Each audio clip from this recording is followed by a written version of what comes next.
Isang paalala, ang video na ito ay ayon lamang sa aking sariling pananaliksik. Hindi ko nais na pilitin ang sino man na maniwala sa videong inyong matutunghayan. Kung hindi kayo kumbinsido sa mga impormasyon at taliwas ang inyong paniniwala sa kaalamang aking ilalahad, maaari kayong gumawa ng sarili ninyong pagsisiyasat para sa inyong kakontentuhan. Ang videong ito ay gabay lamang sa mas malalim na kaalaman at pag-intindi at hindi gawa ng isang profesional. Naniniwala ako na malaya tayong magbigay ng opinyon at suhestyon bilang malayang mamamayan ng Pilipinas. Maraming salamat po. Sa kasalukuyang panahon, isa sa mga bansang may mahigpit na ugnayan sa larangan ng armas ay ang China at Iran. Bagamat maraming bansa ang naglalagay ng mga hadlang sa pagdadala ng sandata, patuloy pa rin ang tulong ng China sa Iran, lalo na sa aspeto ng teknolohiya at mga bahagi ng armas. Ngunit paano nga ba sinasagawa ang suporta ng China sa Iran pagdating sa mga armas? Una sa lahat, ang China ay nagbibigay ng mga mahalagang sangkap para sa paggawa ng mga missiles ng Iran. Isa sa mga halimbawa nito ay ang pagbibigay ng sodium perchlorate, isang kritikal na kemikal na ginagamit bilang panggatong sa solid rocket fuel. Sa pamamagitan nito, mas napapalakas ng Iran ang kanilang programa sa paggawa ng ballistic missiles o mga missiles na kayang tumama sa malalayong target. Bukod dito, naipapasa rin ng China ang mga technical na kaalaman sa paggawa ng mga missiles. Sa mga nakalipas na dekada, tinulungan ng China ang Iran sa pagbuo ng kanilang Shahab missile series na hango sa teknolohiya ng China at North Korea. Bagamat may mga pagtanggi mula sa opisyal na panig, nananatili ang mga ulat na may bahagi ang China sa pagunlad ng missile guidance systems ng Iran. Hindi lamang missile ang nasusuportahan ng China, nagbibigay rin sila ng mga dual-use equipment, mga kagamitan na maaaring gamitin sa sibil o militar na layunin. Kasama rito ang mga radar systems, navigation tools at mga kagamitan sa komunikasyon na mahalaga para sa operasyon ng mga sandatahang lakas. Sa mga huling taon, naitala rin pagdating ng mga drone o mga hindi gumagamit ng eroplano na ginagamit sa pagsubaybay at panlalaban. Sa nakalipas na mga dekada, nagbenta rin ang China ng ilang uri ng sasakyang pangdagat at mga missiles na panlaban sa barko sa Iran, tulad ng C-802 anti-ship missiles at Type 021 missile boats. Bagamat wala nang naitalang malakihang bentahan ng mga modernong eroplano o tangke mula sa China sa mga nakaraang taon dahil sa mga internasyonal na parusa, patuloy ang paghatid ng mga bahaging teknikal. Hindi rin matatawaran ang kolaborasyon ng China at Iran sa larangan ng cyber warfare o digmaang electronics. Ayon sa mga ulat, na ibabahagi ng China ang kanilang mga kakayahan sa pagmonitor at pagtatanggol sa cyber realm na siyang nagpalakas sa kakayahan ng Iran na protektahan ang kanilang sarili sa modernong digmaan. Bukod sa mga teknolohiyang ito, may mga programa rin ng pagsasanay at pagpapalitan ng kaalaman sa pagitan ng dalawang bansa. Ang mga opisyal at teknikal na tauhan ng Iran ay pinapadalhan sa China upang matuto ng mga bagong pamamaraan sa paggawa at pagkumpuni ng mga sandata.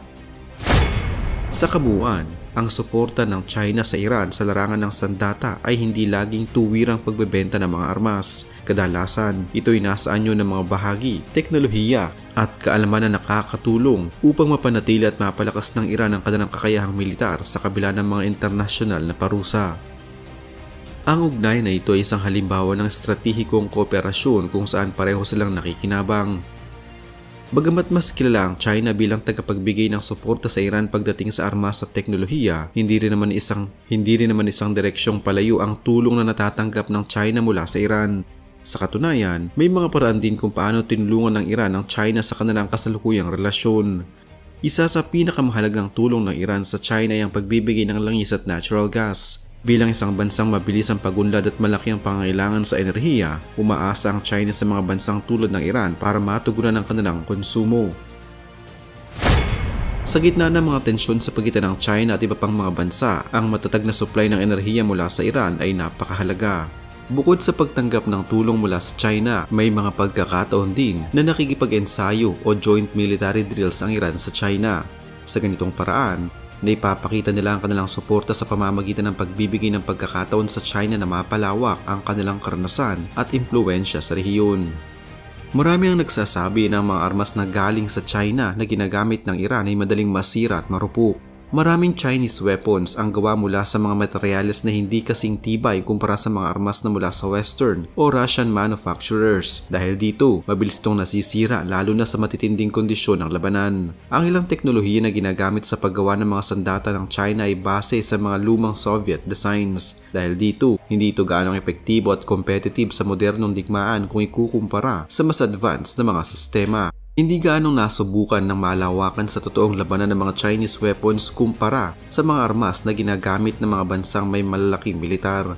Dahil dito, may mga problema na lumalabas kapag ginagamit na sa aktwal na labanan. Ang mga Chinese arms ay kadalasang hindi compatible sa ibang mga system na ginagamit ng Iran. Kaya nagiging mahirap ang pagsasaayos at pagpapaganda nito. Bukod dito, kulang din ang suporta at piraso para sa maintenance dahil sa mga international sanctions. Dahil sa mga paghihigpit sa kalakalan at embargoes, hirap ang Iran na makakuha ng lumang mga pyesa o kagamitan upang mapanatili ang mga armas na galing China, kaya madalas nagkakaroon ng depekto o malfunction. Ang halimbawa ng mga armas na madalas ireklamo ay ang C-802 anti-ship missiles na may mga ulat na may problema sa guidance system.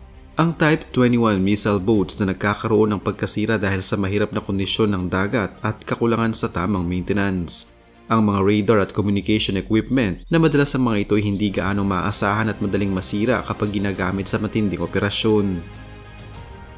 Dahil sa mga ito, maraming eksperto ang naniniwala ng mga armas na gawa ng China na nasa kamay ng Iran ay hindi gaanong matibay at madaling masira kapag napailalim sa matinding pagsubok sa digmaan. Ito ang dahilan kung bakit sinasabing marupok ang military capabilities ng Iran kahit pa marami silang sandatang nagmumula sa China. Sa kasalukuyang sigalot sa pagitan ng Israel at Iran, malaking bahagi ng kakayahan ng Iran sa pagtanggol at pag-atake nakaasa sa mga sandatang mayroon sila, kabilang ng mga armas at teknolohiya mula sa China. Pero marami sa mga armas at missiles components na galing sa China ay tinuturing na may mababang kalidad at madaling masira. Dahil dito, kapag nilusob o pininsala ng Israel ang mga pasilidad o depensa ng Iran, mabilis bumagsak ang mga sistema dahil sa kahinaan ng kagamitan. Hindi ganun katibay ang mga missiles o radar systems na gawa sa China, kaya hindi ito palaging epektibo sa harap ng advanced Israeli technology. Dahil sa mga problema sa kalidad ng mga armas na ipapakita sa kasalukuyang labanan ng kahinaan ng Iran sa pagdepensa laban sa mga pinansyal at teknolohikal na mas malakas na kalaban tulad ng Israel. Ang mga Chinese weapons na ginagamit ng Iran ay madalas nagkakaroon ng mga malfunction o hindi umaabot sa target na nagiging sanhi ng mga pagkatalo o pinsala. Ito rin ang dahilan kung bakit kahit na may malaking stockpile ng armas ang Iran, hindi ito lubos na nagagamit ng epektibo sa aktwal na labanan. Dahil sa embargo at limitadong supply ng mga piyesa mula sa China at ibang bansa, hirap ang Iran na panatilihin ang kanilang mga sandata sa magandang kondisyon. Sa resulta, nagiging mahina ang kanilang depensa sa gitna ng patuloy na pag-atake mula sa Israel.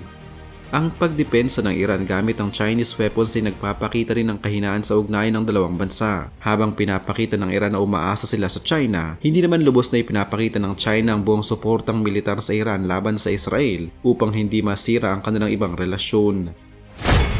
Ang mga armas na galing China sa Iran ay malaki ang papel sa kasalukuyang tensyon sa gitnang silangan. Ngunit dahil sa mababang kalidad at limitadong maintenance, nagiging marupok ang depensa ng Iran laban sa Israel. Ito ay nagdudulot ng mga kahinaan sa estratehikong posisyon ng Iran sa rehiyon habang nagpapatuloy ang kanilang sigalot.